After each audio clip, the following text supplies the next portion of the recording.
아침에 일어나서 어제 공부했던 거 잠깐 복습을 하고 수업을 갔다가 학교나 아니면 스터디 카페에서 공부를 하는 편이에요.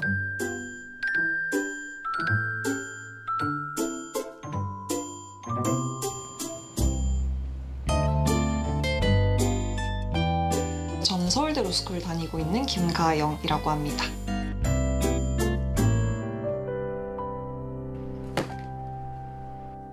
전 집에 들어오면 일단 무조건 책상 앞으로 갑니다. 왜냐하면 한 번 눕기 시작하면 절대 일어날 수 없는 걸 잘 알기 때문에 책상에 앉아서 먼저 책부터 펼칩니다. 뭐 민법, 민사소송법, 상법, 그리고 형법은 또 형법, 형사소송법, 그리고 공법 안에서는 또 헌법, 행정법 이렇게 있다 보니까 봐야 되는 법 숫자도 엄청 많고 저는 이제 로펌에 가서 좀 기업 쪽으로 관련해서 자문을 하는 변호사가 되려고 계획 중입니다. 아무래도 로펌이 돈을 더 잘 주는 것도 현실이고 예전만큼 검사가 가지고 있는 권한이나 그런 게 크지 않잖아요.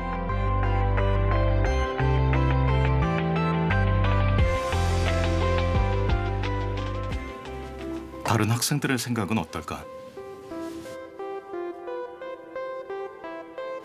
법원 쪽을 준비하는 친구들은 그래도 한 40명 정도 됐다면 검찰 준비하는 친구들은 10몇 명 정도 수준이었습니다. 특정직 로펌에 이미 채용이 예정이 돼 있어서 공직을 희망하진 않았어서 변호사로 일하게 될 것 같습니다. 뭐 저희 어렸을 때는 뭐 항상 또 주변에서 뭐 공부를 잘한다고 하면 판검사가 되고 검사가 돼서 나쁜 놈들 다 잡아라 막. 워라밸 측면에서 좀 떨어진다는 수입도 그렇고 좀 막연하게 예전보다 선호가 강하지 않다고 느껴지는 것 같아요. 과거에는 판사, 검사로 가는 숫자가 훨씬 많았다면 지금은 그 숫자는 한 통계적, 비율적으로 반으로 줄고 판검사 외에, 판검사 변호사 외에 기업이라든지 기타 직역으로 간 사람 숫자가 2배 이상 증가로 한 것으로 나타납니다. 1년에 뭐 저희 때는 300명, 그리고 많을 때 1000명 정도를 단일한 시험에서 선발했거든요. 예. 그리고 그렇게 시험에 선발된 사람들은 통상적으로 성적 순에 따라서 그 판사, 검사를 거쳐서 결국 변호사가 되는 되게 서열화된 구조였습니다. 그러다 보니까 이렇게 표현하면 좋을 것 같아요. 그들만의 리그인 거죠. 초임 검사가 상급 부의사관에서 출발하잖아요. 일반 공무원과 확실히 다릅니다. 그 위상이 출발하는 단계에서의 위상도 다르고 출세의 통로이자 동시에 주위 사람들의 선망의 대상이 되는 그런 지위에 있는 자리이기도 했죠. 사법시험 합격해서 검사 임용을 받으면은 바로 영감님이라는 그런 극존칭이 붙는 그런 상황도 있기도 했었죠.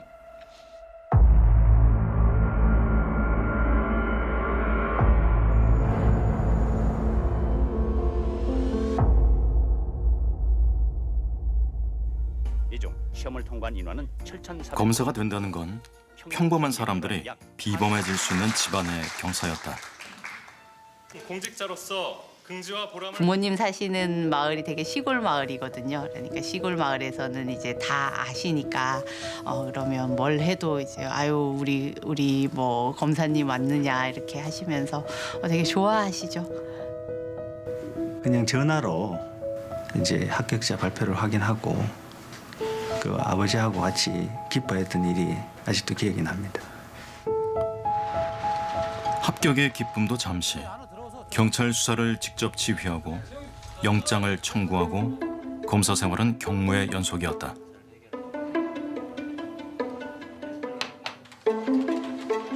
근무 시간도 뭐 쉴 새 없이 바쁩니다. 경찰관들이 막 근무 시간 중에 계속 사건을 가지고 와서 그 사건 하나하나를 지휘를 받거든요. 그래서 또 구수 사건 같은 경우에는 또 구속영장도 청구를 해야 되고 또 그 기록을 검토해야 되기 때문에 신문이 제 방에 배달이 됐는데 단 한 번도 신문 첫 장을 느껴본 적이 없습니다.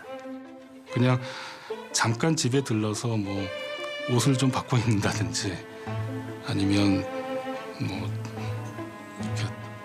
뭐 양말 같은 거를 여러 벌 미리 갖고 왔다고 하더라도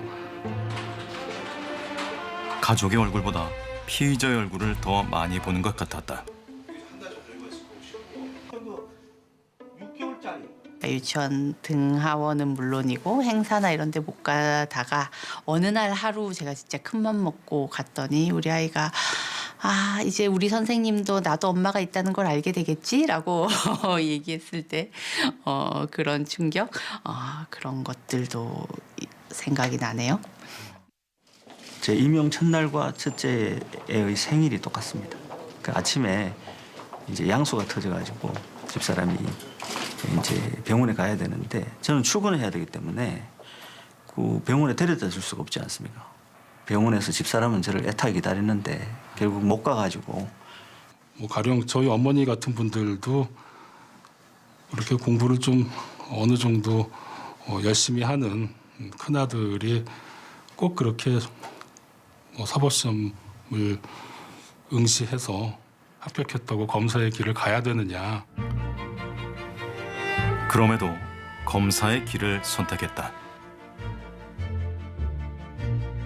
어린 마음에 정의감이라고 뭐 볼 수도 있는데 그 사회 부조리나 부정부패를 수사하는 검사의 직업이 멋있어 보이고 그래서 검사를 지원했고 한 번쯤은 공익을 구현하는 경험을 해보고 싶다는 생각이 있었고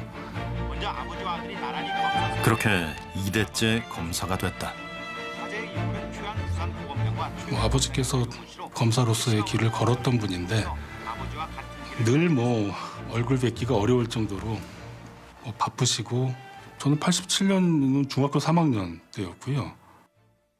공안 사건과 관련 경찰이 연행돼 조사를 받던 서울대학교 언어학과 3학년 21살 박종철 군이 숨졌다고. 사망 원인을 숨기려는 경찰. 그러나 검찰에는 그것을 검증할 수사권이 있었다. 얼굴 보기 힘든 아버지. 검사는 그 권한을 발휘할 순간이라고 판단했다. 경찰이 화장을 하려면 검사에 그렇게 해도 좋다라고 하는 지휘가 필요했습니다. 혹시라도 타살 같은 쪽으로 그 생을 마감하게 된 것인지 여부를 확인하는 것이 사실은 검사 사명이기도 합니다. 우리 경찰관분들도 자녀가 있을 텐데 부산에서 서울로 유학을 보낸 건장한 아들이 죽었다는데 어떻게 얼굴도 보지 않고 몸 상태가 어떻게 되는지 살펴보지도 않고 화장을 한다는데 어떻게 부모라고 하는 분들이 동의할 수 있겠느냐, 상식적으로. 그건 말이 되지 않지 않겠느냐. 여러 시간 동안 설득도 하시고 이제 부검을 겨우 하기로 진행이 됐는데 사망의 원인이 고문에 의한 것이다 라고 하는 걸 암장시키지 않고 명확히 밝혀낼 수 있었다. 하지만 거기까지였다. 이후에 곧바로 고문치사에 가담했었던 경찰관분들의 규모나 상황을 제대로 밝혀내지 못하고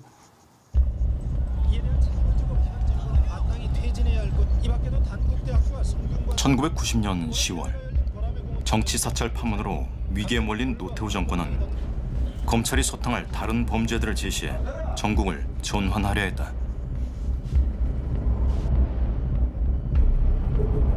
벗어날 때까지 정부는 법이 그 권위를 바로 세우고 주어진 기능을 다 하도록 정당한 공권력을 행사를 이거는 주저하지 않을 것입니다. 검찰은 지금 범죄와의 전쟁 상황임을 직시하고 이 전쟁을 승리로 이끌어 국민의 평온한 삶을 확보할 책임이 있습니다. 전두환 정부가 몰락하면서 경찰 조직이 다소 힘이 빠지고 그 힘의 공백을 검찰이 메우기 시작하면서 검찰이 이제 권력의 중심 내지는 뭔가 어떤 사회적인 이슈의 중심에 서는 경우가 많았고 그것이 이제 범죄와의 전쟁이라는 대규모 이벤트를 통해서 극화됐다. 오후 6시 정각 장영자 씨가 먼저 검찰청사에 모습을 나타냈습니다. 하나그룹의 김승년 회장에 대해서 구속영장을 삼성 특검팀이 이건희 부회장 등 10명을 불구속. 노태우 씨가 전직 대통령으로서는 검찰은 전직 대통령, 현직 대통령의 아들, 김홍걸 씨가 오늘 검찰에 출석. 재벌 총수 가릴 것 없이 검찰청에 소환하고 구속해 재판정에 세웠다. 오늘 오전 9시 55분 대검찰청사로 이 자본시장법이라든지 또 경제범죄라든지 이런 또 배임죄라든지 이런 것들은 이게 그 자체가 고도의 법률적인 판단이 들어가는 겁니다. 법률적 판단이 먼저 성립이 돼야 이게 죄가 되는지 안 되는지가 그 다음에 결정이 되는 거거든요. 그 복잡한 기업 범죄를 법률 전문가가 아니면 그걸 판단할 수 없거든요. 직접 나서 거악을 척결하는 모습. 검찰이 줄곧 행사했던 직접 수사권에 더욱 힘이 실리게 됐다. 검찰의 그 직접 수사권이라는 것은 그러니까 언제든지 혐의를 찾아낼 수 있고 그 찾아낸 혐의를 바탕으로 해서 다른 혐의를 부과할 수 있고 경우에 따라서는 그런 여러 가지 혐의 중에서 어느 부분들은 묻어둘 수 있는 그런 재량권이 생긴다는 의미거든요. 이 과정에서 검찰은 힘을 가지게 되는 거죠. 누구를 수사하느냐에 따라 검사의 급이 나눠진다는 인식이 검찰 안팎에 쌓여갔다. 대기업, 명망가, 정치인, 이른바 우리 사회에서 좀 더 많은 힘이나 또는 경제적인 자산을 가지고 있다고 생각하는 대상을 부패의 가능성을 더 높게 보고 직접 수사를 시도하고 감행하는 걸 조금 더 미덕으로 보는 듯한 그런 내부적인 흐름이 존재했었다고 생각을 합니다. 특수를 하는 친구들은 보통 인지수사를 해내는 능력이 있는 친구들을 이제 특수부로 데려오게 되는 거죠. 기수별로 발탁을 해가지고 그 일을 계속 부여를 하고 또 거기 실적이 나오지 않으면 또 이제 다른 또 사람으로 교체를 한다든지. 그렇게 선별된 검사들은 특수통으로 불렸다.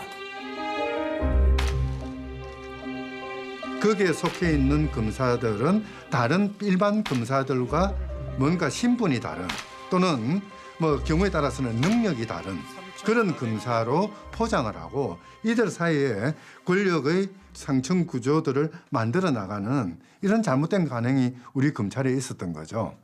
어느 정도 경쟁에서 승리해서 이제 목표 지향을 해서 성공한 사람들이 와 있는 집단이다 보니 저기가 좋은 곳이야라고 하면 그쪽으로 이제 그 쏠리는 현상들이 분명히 있었죠.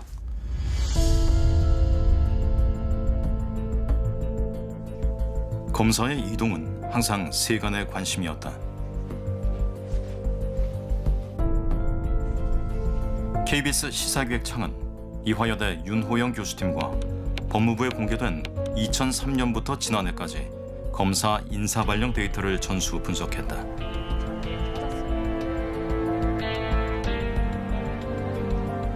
(1년에 2번꼴) 인사, 전국 검찰청과 법무부, 평검사부터 고등검찰청장까지 모두 24,000번이 넘는 인사가 이루어졌다.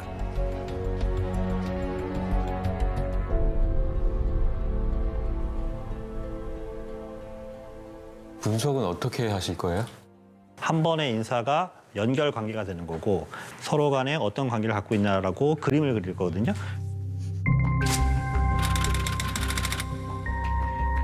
상대적으로 선호가 높은 서울 소재, 검찰청과 대검, 법무부를 하나로 묶고 지방 순환과 승진 때마다 검사들의 발령이 어떤 규칙을 보이는지 분석했다.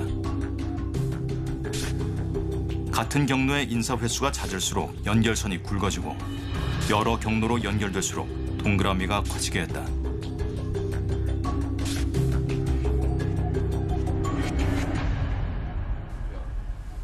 한 가지 특징은 뭐냐면 여기서 부장에서 차장으로 넘어갈 때 보시면 서울 부장검사일 때가 차장검사 넘어갈 수 있는 확률이 더 높다라고 볼 수 있습니다. 예를 들어서 이 굵기가 훨씬 더 굵죠. 그리고 지역 부장검사일 경우는 굵기가 얇습니다. 그 얘기는 뭐냐면 중간에 순환 배치를 하든 어쨌든 서울 부장 위치에 왔을 때 승진할 시기가 되면 차장검사가 될 수 있는 가능성이 높다는 거죠. 승진의 길이 더 많이 열리게 되는 거죠. 이게 수치로도 확인이 됩니다.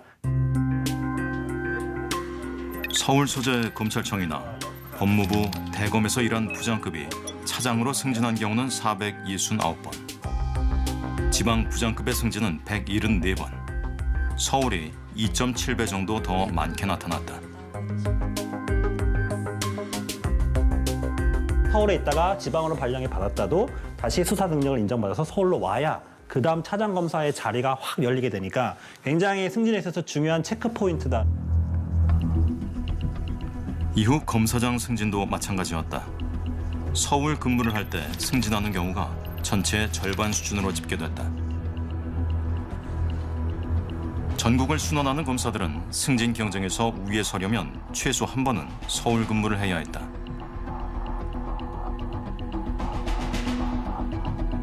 전국 67개 검찰청, 서울 소재는 대검을 포함해 7곳이다. 이 가운데 특수통의 핵심 부서는 폐지된 대검 중수부와 서울중앙지검 약 3곳뿐이다.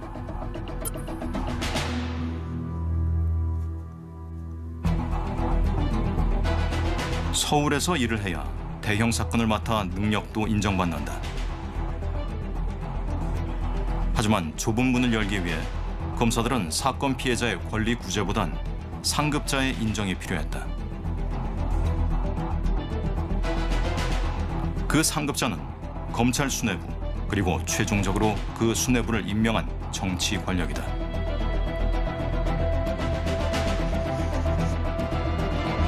인사가 되게 무섭죠. 어디 가야지 약간 성공한 검사로 인정받는다라는 그 코스도 있고 잦은 인사 이동이 있어서 근무지가 사실은 1년, 2년간 어디가 되는가에 있어서도 되게 중요하죠. 저런 주요 보직에 가야지 앞으로 내가 검사 생활을 할 때 승진도 유리하고 뭔가 더 나아갈 수 있는 길이 있지 않을까라고 생각한다라고 하면은 그것에 맞춰서 뭔가 행동을 할 수밖에 없는 그런 조직 문화가 형성이 됐고 그게 오랫동안 반복이 되어 왔죠. 당연히 그에 상응하는 성과들을 얻어내야 되겠죠.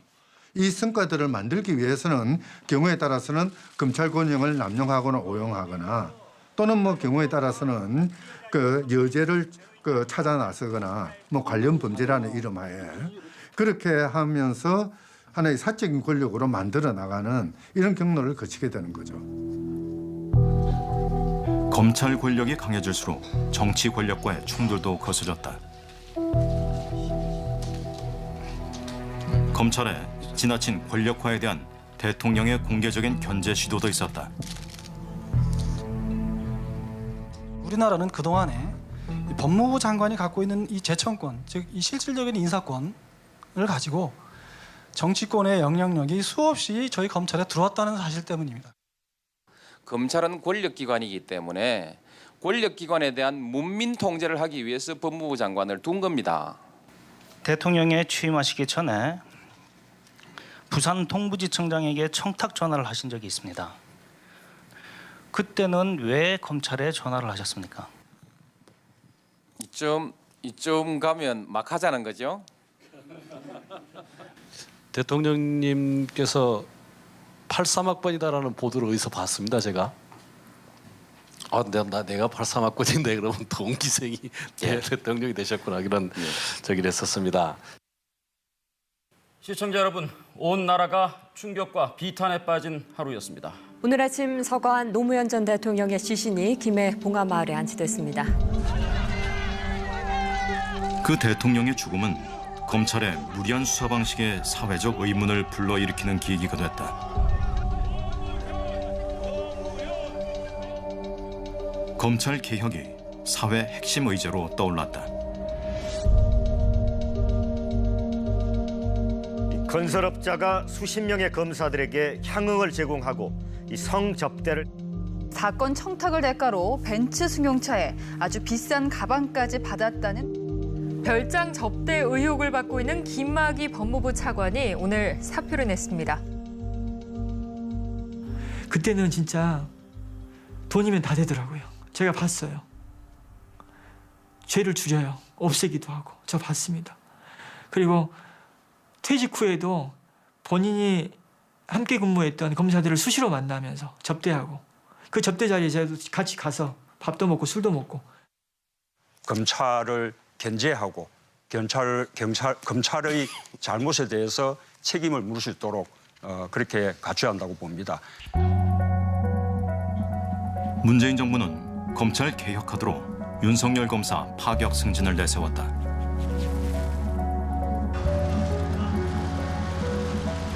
윤석열 검사는 국정농단 수사로 특수통 엘리트 정점을 찍은 인물이었다.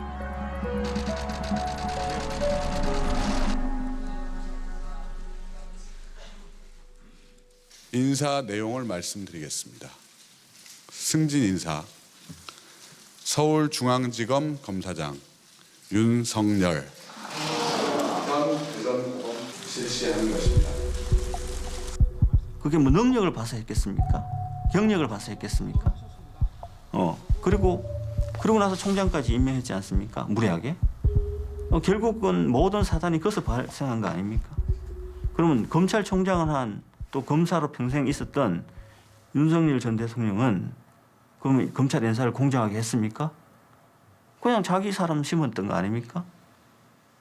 그래서 지금 이 사단이 벌어진 거 아닙니까?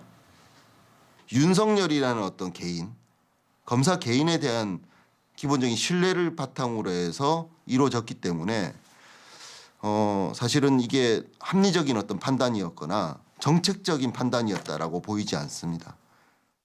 국민으로부터 부여받은 권한이므로 오로지 헌법과 법에 따라 국민을 위해서만 쓰여져야 하고 사익이나 특정 세력을 위해서 쓰여서는 안 됩니다.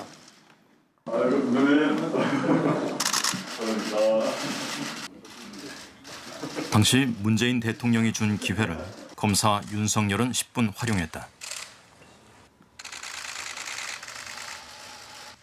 역시 인사였다. 공안 사건 담당 자리에 자신과 같은 특수부 경력 검사를 기용했고 서울중앙지검장 일대 핵심 인력들은 그가 검찰총장이 돼서도 따라왔다. 대검 부장 7자리 가운데 6자리를 특수통 검사들이 차지했다.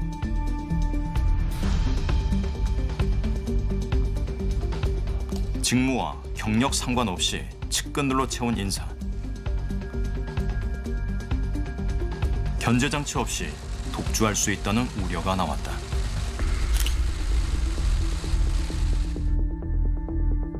정치 권력은 검찰을 끌어들여서 이 과거 지난 정부의 잘못을 사법화시키는 그런 그 정책을 추진했죠.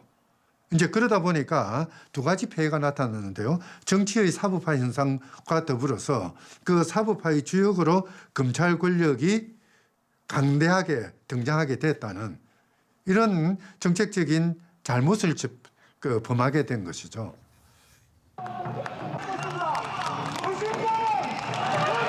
검찰 최고 권력자가 대한민국 최고 권력자 자리에 오르게 됐다.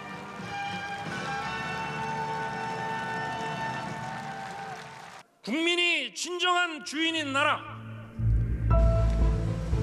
검찰총장 출신 대통령 아래에서 검찰 수사는 이전보다 더욱 정치적이라는 비판을 받았다.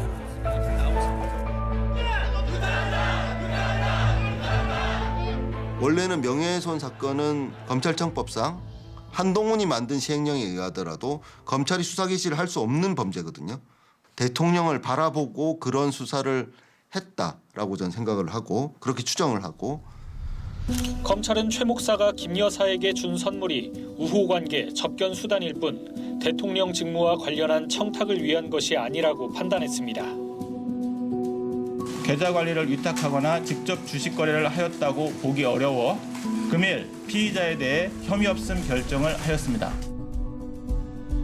결국은 그 김건희 여사 사건을 철저하게 수사하지 않은 그 업보를 받는 거 아닌가 그런 생각도 들기도 하고요. 만약에 내가 저 정권에 잘 보이면 내가 7계단을 승진할 수 있다 이러면 정권에 잘 보이려 하겠죠. 안 그렇겠습니까? 대통령의 정치적 반대 세력에 대한 수사도 공정성을 의심받기는 마찬가지였다. 어떠한 죄가 나올 때까지 수사한다라고 하는 그게 오해일 수는 있는데 그런 인식을 사실은 불러일으키게 했다고 하는 건 그건 모든 기관은 국민들께 나름대로 설명을 하고 그래서 공감까지는 아니더라도 좀 이해를 구하고 그런 면에서 설득을 해내는 그 노력을 추구하는 것이 필요한데 검찰에서 과거의 얘기입니다만 한때는 그런 설득을 위한 노력이 글쎄요. 정권은 바뀌었지만 검찰의 수사와 결정은 여전히 가장 큰 정치적 논란거리가 되고 있다. 국민의힘은 검찰의 항소 포기에 대통령실 즉 윗선의 개입 가능성을 제기했고 민주당은 검찰 내 반발을 항명으로 몰아세웠습니다. 어떤 사건에서는 정치적으로 조금 편향을 보이기도 하고 어떤 사건에서는 정치적 독립 내지는 수사나 재판에 있어서 검찰권 행사의 독립을 내세워서 그 외부에서의 관여, 민족 통제를 거부를 하고 있다. 결국 검찰개혁법은 논란과 과제를 안은 채 국회 문턱을 넘었다.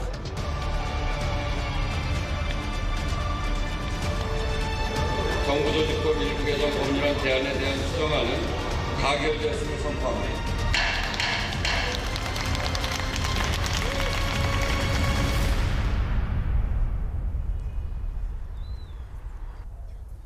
민생 사건을 전담하는 서울중앙지검 형사부로 가봤다. 저희는 그 유사수신 사건, 방문 판매법 위반, 그 다단계가 관련돼 있는 뭐 사기 사건 이런 사건들을 주로 받아서 처리하고 있는 부서입니다. 소환이 필요한 경우는 직접 불러서 진술을 들어보고 그렇지 않은 경우는 전화 진술을 들어보고 모든 업무들이 거의 한 90% 이상 형사부 업무는 그런 식으로 이루어진다고 보시면 될 것 같습니다.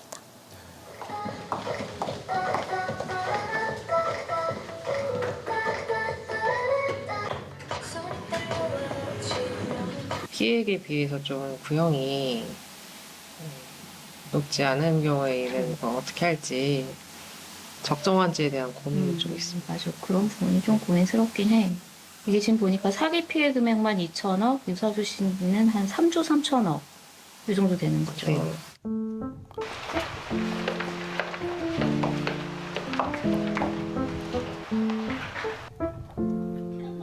천문학적인 피해 금액.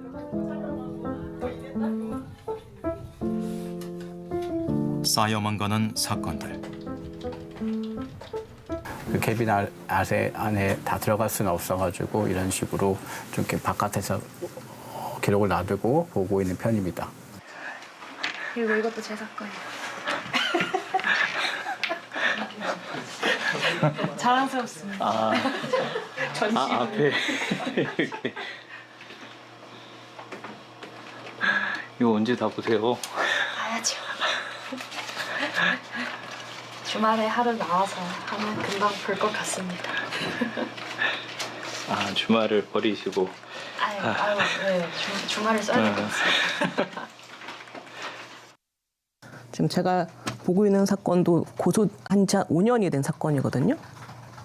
이 사건이 이제 계속 뭐 예전에 이제 수사지 시절부터 해서 지금 수사권 조정돼서 뭐 보안 수사도 갔다가 여기저기 이송도 갔다가 굉장히 좀 오래된 사건인데 지연되는 상황에 무심하게 새로운 사건은 계속 배당된다. 컨베이어 벨트 시스템 돌아가시 항상 모든 고정적인 사건들이 있고 그건 누군가에게 배당을 할 수밖에 없기 때문에 그 방에 또 배당이 되고 하는 것들이 반복이 될 수밖에 없습니다. 그리고 이 두꺼운 기록은 지금 박채원 부장 방에서 이 사건과 관련된 사건을 수사를 하고 있어서 박채원 부장 방에 보냈고 이 사건은 또 이게 기록이 두꺼워서 여기 놓기가 좀 힘들어서 최혜경 부장에게 배당하는 것으로 그렇게 배당을 했습니다.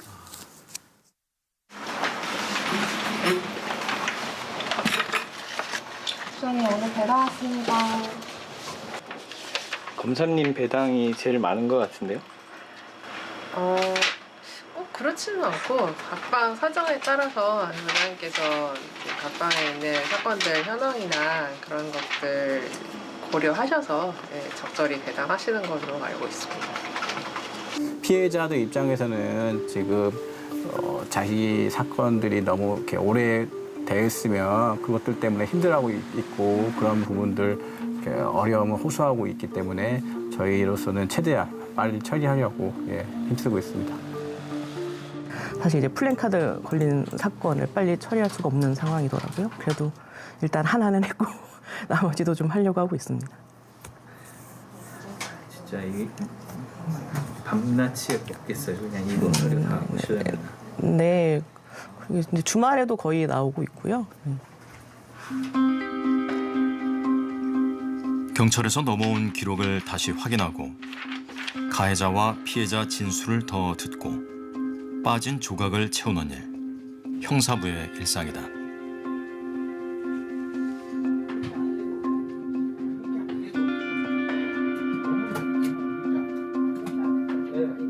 일체 진술을 거부하거나 그 개개의 질문에 대해서 진술을 하지 아니할 수 있고요. 한 3조 가량 그 피해액이 발생한 대규모 다단계 사기 사건의 회장에 대해서 이 다단계 회사 구조하고 그 공범들의 역할에 대해서 제가 좀 추가 질문할 게 있어가지고 오늘 소환을 했습니다.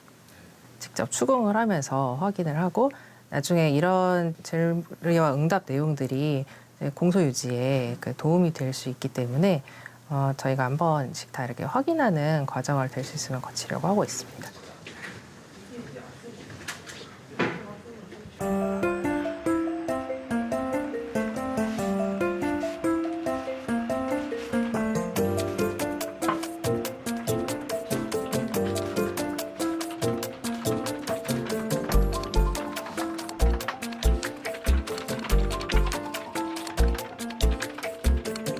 네, 그 사건 이제 검찰로 송치 받아가지고 저희가 추가 수사 중인데 이제 피해자분께 조금 더 확인할 게 있어가지고 전화드렸습니다.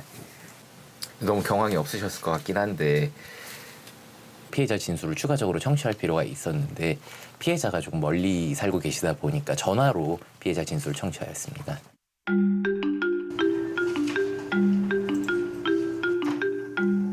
네? 아, 그쵸. 보이스피싱 많죠. 여기 검찰청 맞습니다. 네, 계좌번호 불러주시면은 다만 저희는 절대로 돈을 요구하지 않습니다. 돈을 뭐 어떻게 어디로 가져가라라든가 뭐 인출해서 어디 보관해라 뭐 누구에게 건네줘라라는 말을 절대 하지 않고 정말 사건 관련돼서 그 문제되는 것만 물어보거든요. 예전에는 전화 받으면 안녕하세요 중앙지검 김민수 검사입니다 이렇게 시작을 했더니 다들 보이스피싱인 줄 알고 끊고 처음에 저 수습할 때는 경찰에 신고하셔가지고 경찰에서 검찰청으로 연락 와서 당신들 보이스피싱 그거냐 뭐 하고서 연락 온 적도 있었습니다. 종소리가 울리더라고요 6시. 아 네.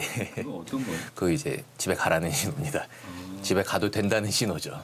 근데 안 가시잖아요. 그렇죠. 보시면 아시겠지만 할 일이 아직 많이 남아있기 때문에 좀 더 하다 가야 될 것 같습니다. 보통 퇴근 시간이 어떻게 되세요?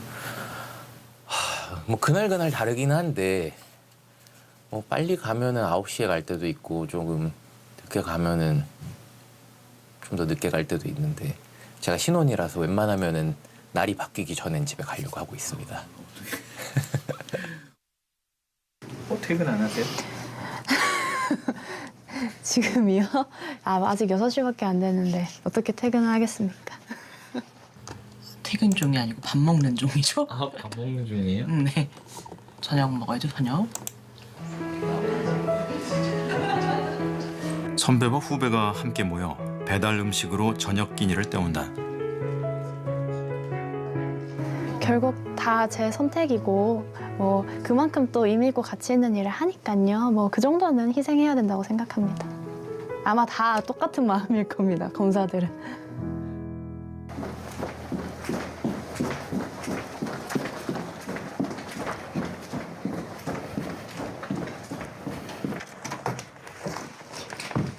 부장님, 이유빈 검사입니다. 부장님, 우선 이 사건은 그 있지 않습니까? 그 사기당하신. 그때 얘기했던 그 사건이구나. 네, 맞습니다. 그래서 이번에 불러서 이야기를 좀 들어봤는데. 조사를 한 거야? 네, 조사를 다 했습니다. 뭐라고 얘기하지? 근데 얘기를 들어보니까 관련 사건으로 그 일선청에 배치가 된 지 한 달 남짓 된 검사여서 기록을 검토하거나 할 때 어떤 부분을 주로 봐야 되고 어떤 쟁점이 문제가 되는지 이런 부분을 보는 게 아직은 그 경력 검사들에 비해서 많이 서투릅니다. 그래서 제가 그것을 따로 집중적으로 지도를 하고 있는 상황입니다. 밤 늦은 시각. 막내 검사의 자부심만큼 업무량이 빠른 속도로 줄어들지는 않는다. 인간식에 다 같이 왔는데 굉장히 제가 26년간 본 부모님의 표정 중에 가장 밝았습니다. 되게 다들 좋아해 주시고 또 중앙지검에 또 발령받아서 더 자랑스러워 하시는 것 같습니다. 사실 거창한 건 없어요. 그냥 주어진 일 하고 열심히 그냥 제 신념에 따라서 그리고 뭐 정의에 따라서 하는 게 제 검사로서의 최종 목표이자 항상 새기고 있어야 되는 게 아닐까 싶습니다.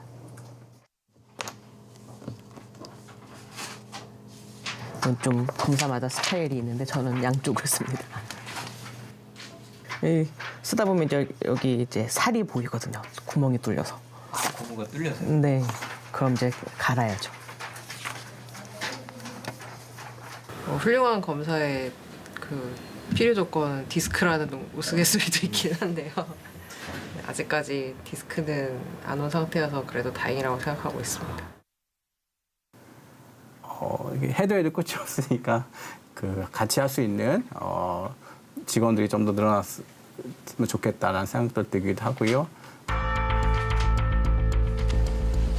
서울중앙지검 형사 4부는 최근 이 회사 회장과 간부진, 모집책 등 69명을 사기와 유사수신 행위법 위반, 방문 판매업법 위반 혐의로 기소했다고 밝혔습니다.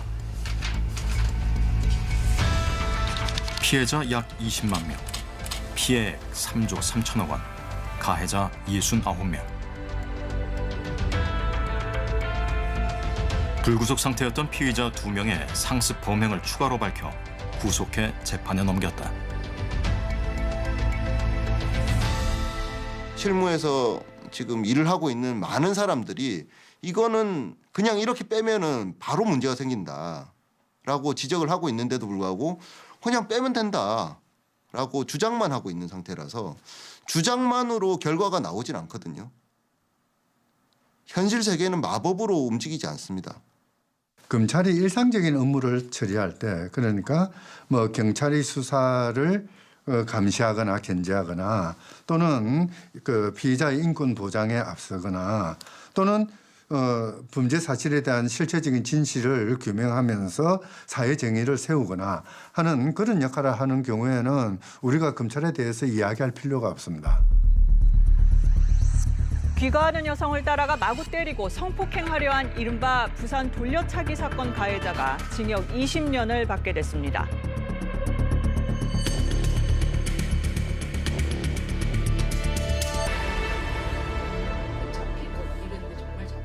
처음에 이 사건은 상해 사건이었어요. 그러다가 이제 결국에는 검찰에서 살인 미수를 받긴 거고요. 경찰에서 중상해죄로 처리한 사건은 검찰이 살인 미수죄로 재판에 넘겼고 다시 추가 증거를 제출해 강간 살인 미수죄로 바꿨다. 검찰에서 연락이 왔는데 지금 성범죄와 관련된 좀 사실들이 조금 밝혀진 것 같다. 일단은 제가 진심으로 죄송하다라는 말씀을 대신 전해드리고 싶다 이렇게 얘기를 하는데 그게 되게 의외였어요. 가해자도 하지 않던 사과. 피해자는 검사에게서 자신의 권리를 인정받았다. 피해자 지원 이런 게 있는데 그거 받으셨냐 이렇게 묻는 질문이나 아니면 관련돼서 지금 1심이 끝났는데 어떤 생각이시냐 관련돼서 듣고 나서 저희가 이 뭐 상고를 하거나 이렇게 하려고 한다 이런 안내 멘트 그러니까 안내해 주는 것조차가 저는 되게 생소했던 것 같아요. 누가 보면 당연한 건데. 그래서 그때 돼서야 조금 내가 다시 사람 같은 느낌 받았어요. 계속 눈물이 나죠? 피해자가 된다면 가장 먼저 검사가 내 편에 서서 진실을 찾아줄 수 있을 것인가에 대한 검사의 어떤 그 지위를 가장 먼저 생각하게 되거든요. 검사가 그냥 국가를 대리해서 누구를 벌 주는 사람이라고 생각했었는데 그것이 아니라 피해자의 목소리를 법정에 간다면 법정이라는 공간에서 피해자의 목소리를 대변할 수 있는 사람 그것이 아마 검사 일의 본질이다라고 지금은 생각하고 있습니다.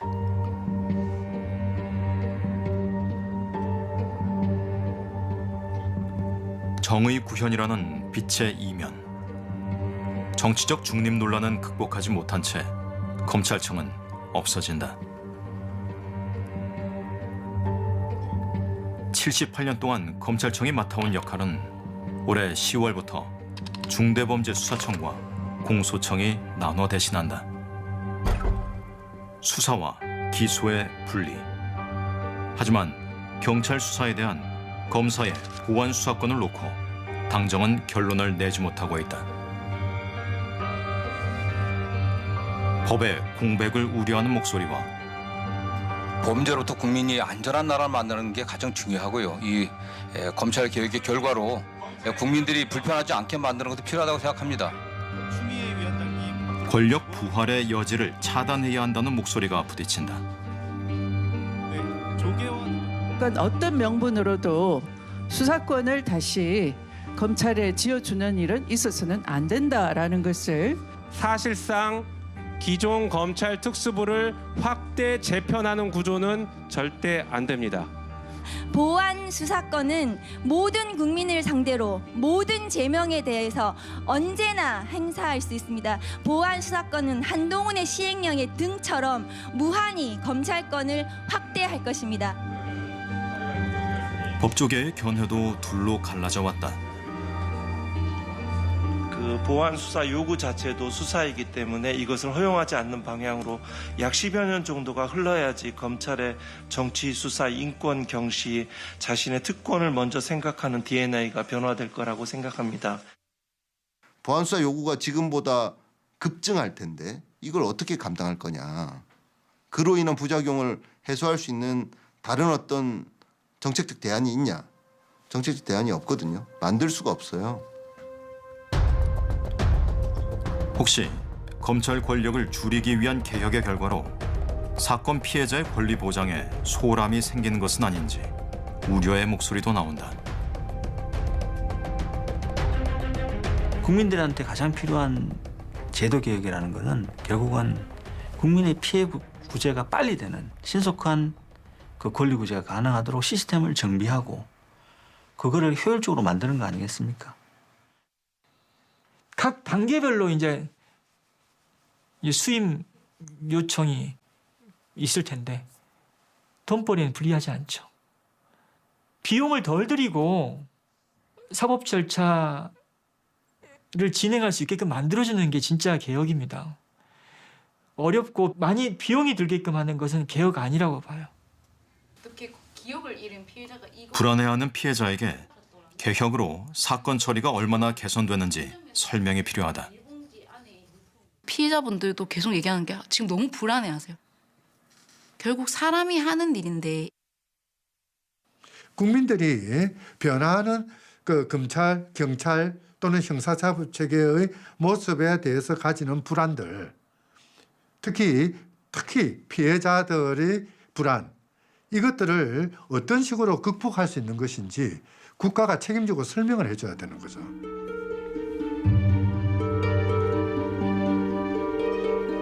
검찰청 폐지는 변하지 않을 미래다. 오랜 개혁 시도 끝에 정치가 내놓은 답. 그 결실과 책임은 누구의 몫일까? 설령 국민들의 의사와 관계없이 뭔가 개혁이 이루어졌다고 하더라도 그 개혁이 제대로 됐느냐 안 됐느냐, 이건 결과론인데요. 이 결과에 대해서 국민들이 어떤 식으로 질문하고 어떤 식으로 책임 추궁할 수 있을 것인가, 그 부분에 대해서는 뭔가 국회 측에서 명확한 답변이 있어야 되는 건 분명하죠.